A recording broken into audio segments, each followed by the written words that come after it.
Yo guys, my name is Broken. Today I've got another video for you about Ember Spirit. This one is going to be about the new 6.87 item Infused Raindrops.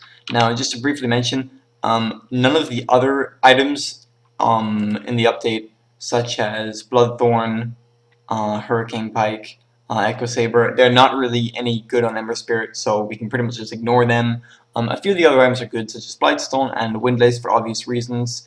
Tome of Knowledge isn't really relevant to us, but the main one I want to be talking about right now is Infused Raindrops, so let me just purchase those.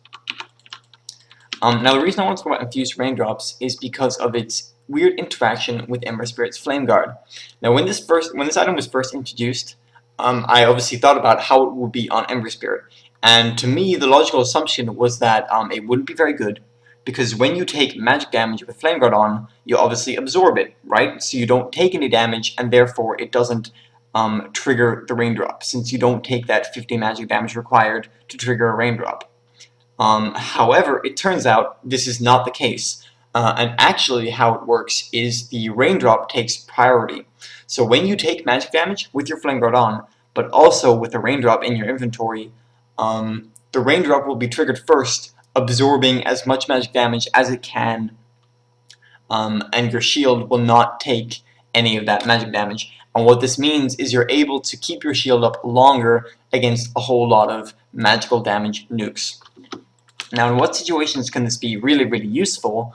For example, in a matchup against Storm Spirit versus Ember Spirit, it's really important for you to kill the Storm Spirit early, right? Because once he gets 6, it's a whole lot harder to kill him, and also a farm Storm Spirit is really good against an Ember Spirit. So you want to shut him down early. Now, what you would try and do before is always try and kill him at level 3, once you have 2 points in Flame Guard. However, unfortunately, the current Storm build is pretty much to put 2 in Remnant and 1 in Overload at 3. So what would happen before is, if I just drop these raindrops, you try and kill him, he remnants, he attacks you, and bam, it's gone. You have no more Flame Guard. But what you can do now is at minute 3, you can pick yourself up in Infused Raindrops. You'll probably be around level 4 at that point in the game. And then when you try and go and Storm at this time, pop your Flame Guard, pops a Remnant, you run into it, he attacks you, and he can even pop another Remnant and you will still have your Flame Guard up. And by that point, it's pretty easy to kill him. Now obviously the Storm would already be a bit lower on HP. You're probably not going on him from full HP. Maybe if you have another teammate helping you gank him, or if he's low because you've been trading hits, and then you want to go in with your Flame Guard.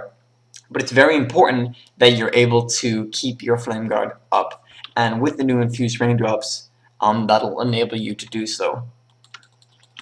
Now, unfortunately, the Infused Raindrops aren't enough to keep your Flame Guard up in matchups against Shadow Fiend.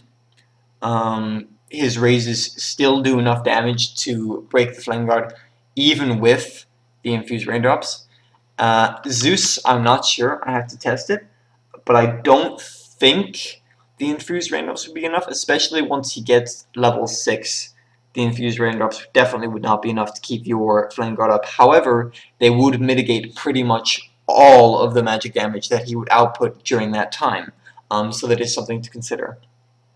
So to sum it all up, Raindrops are a pretty good item on Ember Spirit now. They also give some mana regeneration, which is obviously nice. The one problem is you are pretty slot limited as Ember Spirit. So with all your other items, I guess you'd have a Ring of Aquila, your Boots of Travel, completed Magic Wand, and then you'd be building towards your Battle Fury. So the item you'd have to drop would probably be your Poor Man's Shield, which kind of sucks. You're basically sacrificing some physical damage mitigation for some magical damage mitigation instead. So it's pretty clear when to pick up this item and when to just keep your Poor Man's Shield. So that's it for this video, guys. I hope you enjoyed. I hope it was helpful to you. If you've got any feedback, please leave it down in the comments below.